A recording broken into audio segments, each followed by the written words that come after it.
For the comfort of all our guests, we ask that you refrain from smoking on this cruise. If you have a mobile phone, please switch it to silent now. Before we depart, please listen carefully to the following short safety announcement. This boat is licensed to carry 200... The driver had to make a quick decision. What did he do? Basically, he did a Hollywood. He slammed his foot on the accelerator. He raced up one section of the opening bridge. He made the jump from one side to the other with nothing but a sheer drop and the water underneath, and successfully landed the bus on the other side, saving the lives of all the people on that bus. He got a £10 raise in his wages for that, a medal, and a slap from his wife for stupidity. Brave chap though.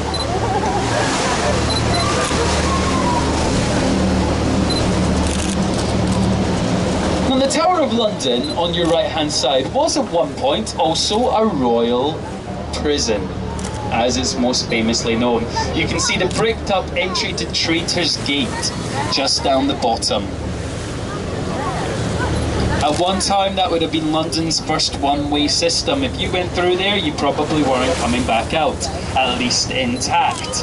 One of the only people we know who did was Elizabeth I, after she was imprisoned by her sister, Queen Mary. It was also a royal zoo though, and that's because our monarchy were given exotic animals as pets, including lions, tigers, bears, giraffes, jaguars, leopards. Henry III had a pet polar bear that used to come for a swim and a fish in this very part of the river, a Norwegian polar bear. It didn't do very well in these dirty waters, sadly. He also had an elephant, and I'm told by my colleague Debbie downstairs they didn't actually know what to feed the elephant, so they gave him red wine. Don't think it did very well from that either. They had a keeper to look after the elephant, and he was called the Keeper of the Beast. Now, you could get free entry to the zoo as a commoner or a peasant. Normally it would cost you a couple of pennies, but does anyone have a pet dog or a pet cat? Yeah? Well, if you've got a pet dog or a pet cat and you lived back then, you could get into the zoo for free, as long as you fed your pet dog or pet cat to the lions first. Eventually one of those lions escaped and bit a beefeater soldier on the arm, and the zoo was moved to Regent's Park, where it remains today. Now, as I say though, the tower is mostly famous for being a place of torture, imprisonment and execution, but only 6 people were beheaded in the Tower of London. If you were a mere commoner or a peasant, you were taken to Tower Hill to be executed behind the tower.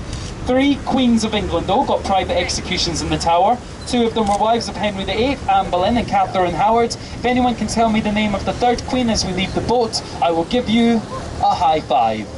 Here's a clue, not Mary, Queen of Scots. On your left just now, you've got the shard of glass. I'll talk to you about that in a second, but first I don't want you to miss it. If you look through the gap of these buildings here, do you see a large monument with a golden orb at the top? Yeah? Just keep that in mind, and I'll come back to that in a second. The Shard, back on your left, tallest building now in Western Europe. About 306 metres high, 87 stories in there. You've got a 5-star Shangri-La hotel restaurant. You've got viewing galleries and luxury apartments, which you can buy if you've got the £40 million to spend on them. And if you've got the £40 million to spend on them, I think you should know that I'm currently free and single. Please come and find me at the end of the tour. Now, going back to the monument, today marks the anniversary of a big event in London. The event started around midnight on the night of the 2nd of September 1666. A baker on a street called Pudding Lane didn't switch off his oven. It started a fire in the building. Due to the close proximity of the buildings in those days, the fire spread from building to building to building, all across the northern bank of the river on your right-hand side. By the time it was done, on the 5th of September, 80% of the old city of London was destroyed. Out of the 80,000 people living in the city, 70,000 were made homeless, and 6 people lost their lives in the blaze. Did stop the Black Death though. The bridge you've just gone under is Southwark Bridge. It's got a very sad nickname though, it's called the Lonely Bridge. And that's because no main roads come to this bridge, so it's very hard to find. So you see the people that were walking across it? They're lost. Said I would talk to you more about Shakespeare's Globe back on your left. This new one was the brainchild of a man named Sam Wanamaker, an actor and director from America, and he was very upset there wasn't more to commemorate William Shakespeare in this area, where William Shakespeare spent some of the most important years of his life coming up with some of the greatest plays we still have today. And so he came up with the idea to rebuild the Globe Theatre on the site of an old bear fighting ring, using the same methods and materials as the original. That is the only thatched roof that you will find in London, as thatched roofs were banned after the Great Fire. About to go back underneath the Harry Potter Bridge, the Millennium Bridge. By the way, the actor who played Harry Potter, Daniel Radcliffe, went to school on your right-hand side at the City of London School for Boys. Now, the Millennium Bridge does have a nickname. It's nicknamed the Wobbly Bridge. That's because it opened up in the year 2000. It was opened up for a day and a half, and then they had to shut it down because it was swaying from side to side. It developed a wobble and was swaying as much as 8 inches side to side, causing people walking across the bridge to lean over the edge and vomit into the river, which must have been highly unpleasant for any turbos going underneath the bridge that day. He asked the designer about it, Lord Norman Foster, why have you built as a wobbly bridge? He said it's got nothing to do with me, nothing to do with my bridge or my design. It's to do with the way that you people in London walk. You walk like soldiers. How cheeky. Blackfriars Railway Bridge that we're going under is all solar panelled, by the way. Now, do you want to know the true story of the mysterious red columns? Well, the true story is, it's an invisible bridge.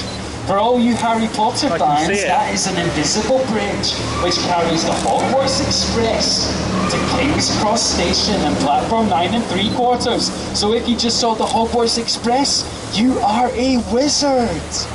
Or you need help. One of the two. This building you're going by on the right hand side, the 4 statues up there, they are William Shakespeare, John Milton, Francis Bacon and David Beckham.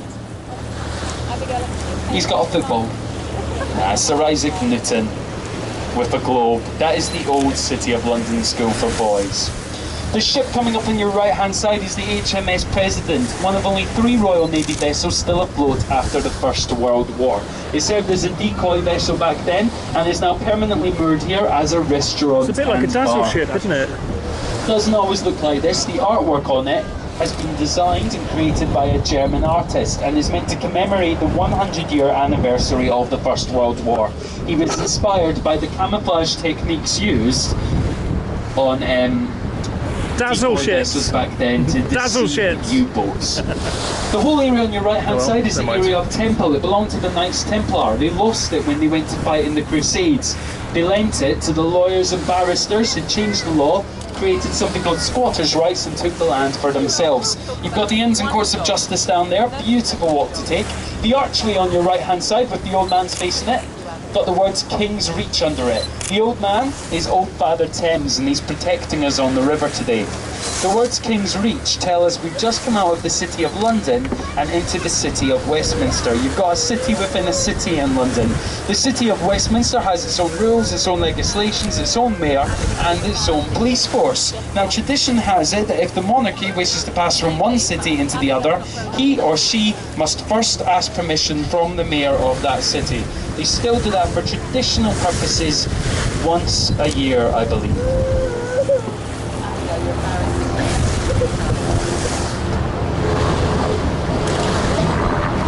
This beautiful building on your right hand side behind the green trees with the green dome roof, that is Somerset House. It used to belong to the Naval War Offices, then passed to Inland Revenue. All of the birth, marriage and death certificates for England and Wales were stored inside that building. Hence it earned itself the nickname the Hatcham, the Matcham and the Dispatcham. Beautiful big ice rink in there at Christmas time. The bridge we're about to go under is Waterloo Bridge. It's got a nickname as well. It's nicknamed the Ladies' Bridge. Yeah, that's because it was completed by women during the Second World War when all the men were fighting abroad. Now, we've no photographic evidence for that. However, there are 3 traits which suggest this bridge was completed by women. Number 1, the only bridge built on time. Number 2, the only bridge built on budget. And number 3, most impressively, it's a self-cleaning bridge. It's made out of Portland stone. It washes itself clean when it rains. So well done, women. Give yourself a cheer. And then over on the right, oldest thing you'll see in London today without going to a museum, Cleopatra's Needle. 3,500 years old, really is from Egypt. The Sphinx at the bottom, let you into a secret, they're facing the wrong way. According to Egyptian mythology, they're meant to be facing out the way to protect the needle. Well, we didn't know that, so we turned them inwards so they could have a lovely little chat. Because that's how we roll. Nothing to do with Queen Cleopatra. It was already 1,000 years old by the time she was around. It was actually built during the reign of Pharaoh Thutmose III, and it was brought here as a gift from the Egyptian government to commemorate our victory at the Battle of the Nile. The reason it's called Cleopatra's Needle, a special cylinder barge was made to bring it here called the Cleopatra. On the way here, they ran into a serious storm, and 6 sailors lost their lives to get the needle to us. This beautiful building on your right-hand side, the French chateau-style building, this is Whitehall Court. Used to belong to the Lib Dem party. It's now a hotel. Just ahead of us, the Golden Eagle on the monument. That is the RAF Memorial Monument to commemorate the lives lost during the First and Second World War. And the red brick building ahead of us, you can see the roof with the white stripes. That is Old Scotland Yard. A lot of the old Sherlock Holmes films were made in that building. So we've almost come to an end now today, ladies and gentlemen, but there's one last thing I want to talk to you all about, and that is, of course, the London Eye. Designed by Julia Barfield and David Marks, a husband and wife architect team. She opened up in the year 2000 as the Millennium Wheel, then went on to be the British Airways London Eye, then the EDF Energy London Eye, and we are now the Merlin Entertainment London Eye. There are 32 capsules on the eye, one for every borough or district within London, and you get a complete 360-degree view from the very top up there. Fantastic sights of the city. You can do champagne tasting on the eye, chocolate tasting, wine tasting, birthday parties, dining experiences. You can even get married on the London Eye. Yeah, you say your vows on the way up, you say I do at the top, and then it's all downhill from there. When the London Eye was built, the Ministry of Defence, back on your right hand side, the white building with the green roof if you've forgotten, they complained. They said, foreign spies are going to go into the capsules of the London Eye, they're going to use binoculars, they're going to peer through our windows, and they're going to steal state secrets. They took it to court, and the judge said to them, just buy curtains. Quite right as well. We've almost come to an end now. If you want to see any more Merlin attractions, we've also got the London Dungeons next to us in County Hall, the Sea Life Aquarium as well. We've got Madame Tussauds in Baker Street, and also completely free with your tickets today, you get into the 4D experience. Just make your way back into the ticket hall, go right up to the back, and the 4D show is up there. 5-minute film, completely free, like I say. So you don't want to miss out on that. Now we're about to dock, but if I could ask you all just to remain seated until we come to a complete close. Doesn't always happen, but we can have the occasional bump, and I'm pretty sure none of you want to go for a swim in the river now. By the way though, what if I told you this is actually one of the cleanest rivers you can find inside a city? Wasn't always like that, but they've done a lot of work to clean up the River Thames. We now know there is 120 different species of fish living in this river, including, get this, seahorses. Wow, really? On a couple of occasions they have found seahorses down there. We even had a whale come up the river at one point. So please remember to take all of your belongings with you when you leave the boat today, all of your bags, your phones, your cameras, children, husbands, wives, mother-in-laws. On behalf of myself and all my colleagues on board, I do hope you've had a fantastic river cruise experience today, ladies and gentlemen. I'm going to be at the exit on the way out. If you've got any questions or you want to ask anything, please do feel free to talk to me. And whatever your plans are for the rest of the day in London, I hope you have a fantastic time. Thank you very much. I will let you know as soon as it's safe to disembark. Thank you. What's he dissing meow? I'm a cat person. Dissing meow.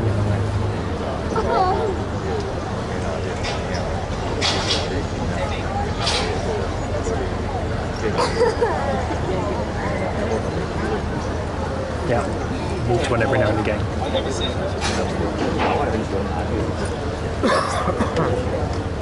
That poor bloke up there, like, he's just come out of the shower, just stepped out, and they're just.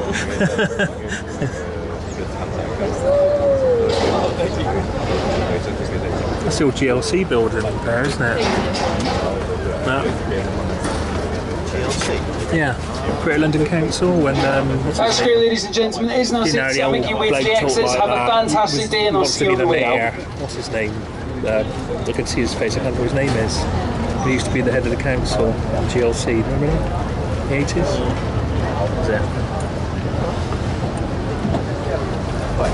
Now it's Merlin again.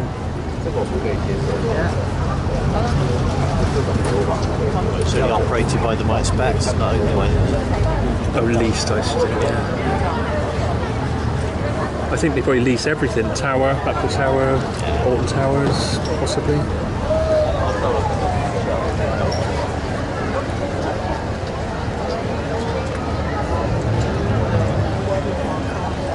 Nice that we all got photography seats. That's good. That's good commentary as well. Yeah, he's quite fun, wasn't he?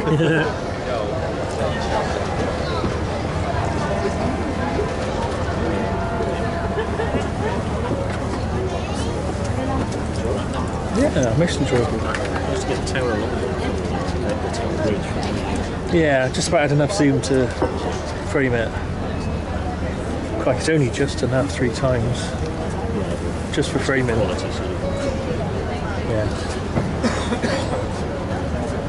Wow, the sun's come out. This must be about the 3rd time this year, I think. Not used to it in this country. I'll get heat stroke. We had 3 lovely weeks, didn't we? And my garden dried out completely, and I was out every night with the hose because he couldn't cope. No. Oh, my grass died. No, I'd love it to be like that all year. In fact, it doesn't hurt half as much when it's really, really hot. You know those nights when you're just heading inside, those nights? In fact, much better. I can see why older people go abroad, you know, when you finally start aching, rheumatism and things like that. I can see why. Oh, it's so nice to have a nice day here, and the amount of times, I mean, how many Blackpool visitors have had lately where it's just been overcast and raining, and the day I left it was like this. All the time you're in Blackpool it was like this. Yeah, how annoying is that? Yeah.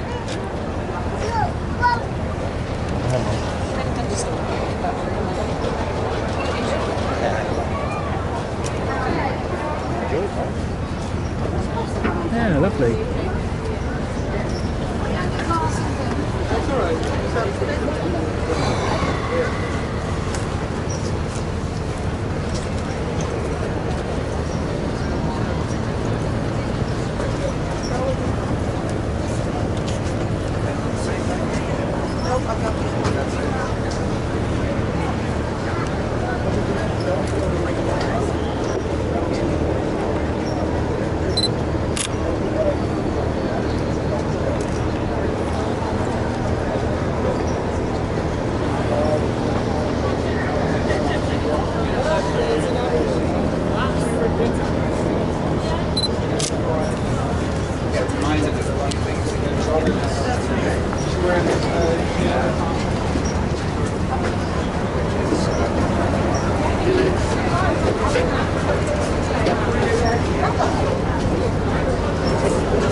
Berlin.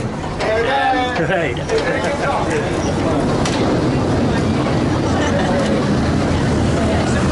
got a fist bump. Yeah. Wow, look at that.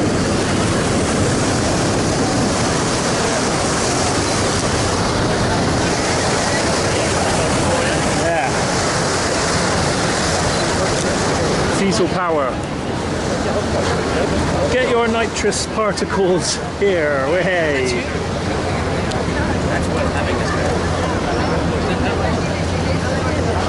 Yeah, you get it for 10. You can also download it for free. There you go. That's Marvellous. Very typical. Good. Literally did framed it. Never mind. No, took the top off. No.